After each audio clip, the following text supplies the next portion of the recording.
Texas State Representative Gina Hinojosa. She is running for governor of Texas. State representatives, I want to read you just a little bit of what we know about the Dilley Detention Center. These are details that date back to September. They were part of a lawsuit. The government is attempting to end protections for children. You had declarations from families at Dilley, and they described persistently cloudy water, delayed medical attention, long periods of time where children are being detained. How does that comport with what you heard today from your colleagues who were able to access the facility? Those conditions that you just listed out, anywhere else in the United States of America, people would be prosecuted for child abuse.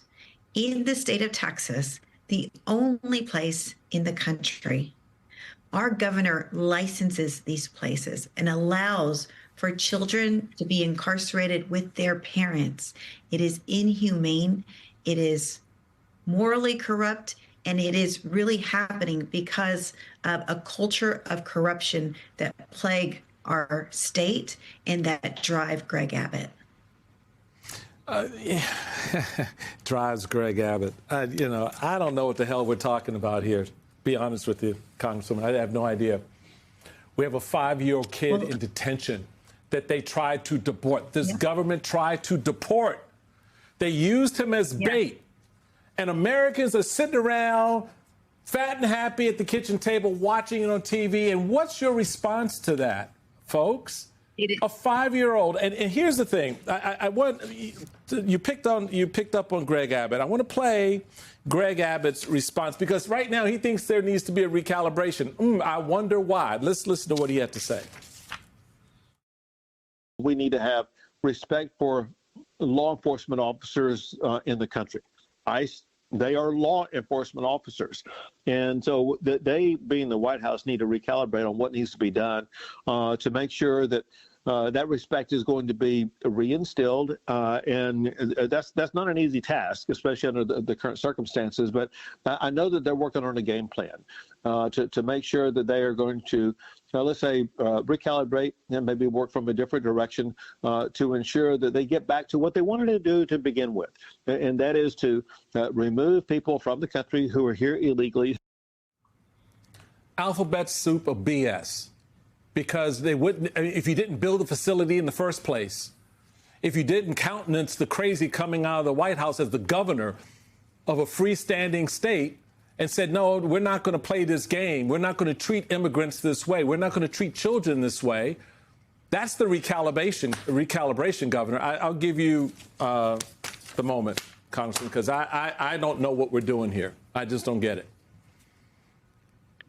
What is happening in Texas and happening across this country, but mostly in Texas, is that now we have the private prisons who are making money off every person that is being detained, even children, right? So now there are these profit motives that are driving these raids. They're also driving the incarceration of our children and our families. Greg Abbott allowed for the licensing of these children and their parents, the only state in the union that allows this. This happened after he received tens of thousands of dollars in campaign contributions from these private prisons. Now they're talking about expanding detention centers and converting, in fact, an Amazon warehouse to store and warehouse human beings. That is the corrupt reality that we are dealing with in Texas. It is sick.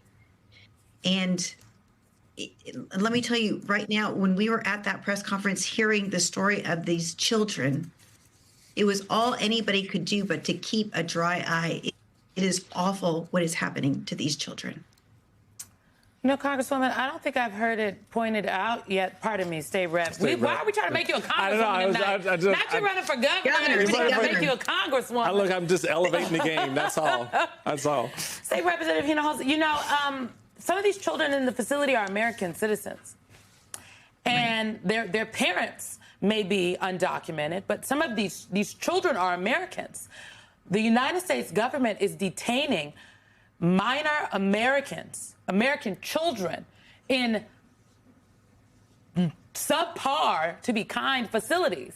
So is this a training issue, as many elected Democrat and Republican have said, or is there something deeper going on here? Well, we know that people are being targeted because of the color of their skin, because they're caught speaking the wrong language, because they're caught listening to the wrong kind of music. And so what is happening is they take you first, and then they ask questions later. We have heard countless stories of children being detained, adults being detained, and they are sitting in prisons. And now if they are naturalized citizens, that whole naturalization process is being questioned. So Latinos in Texas and others, right, other groups in Texas are being targeted as not American enough. Their families, our families, are being targeted. Many of us come from mixed status families. I myself do.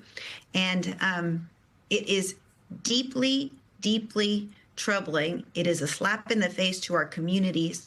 And it is unlawful. And that is the lawlessness of this government. You asked why. It is because they don't care, because there are profit margins that are driving these ICE raids and these incarcerations.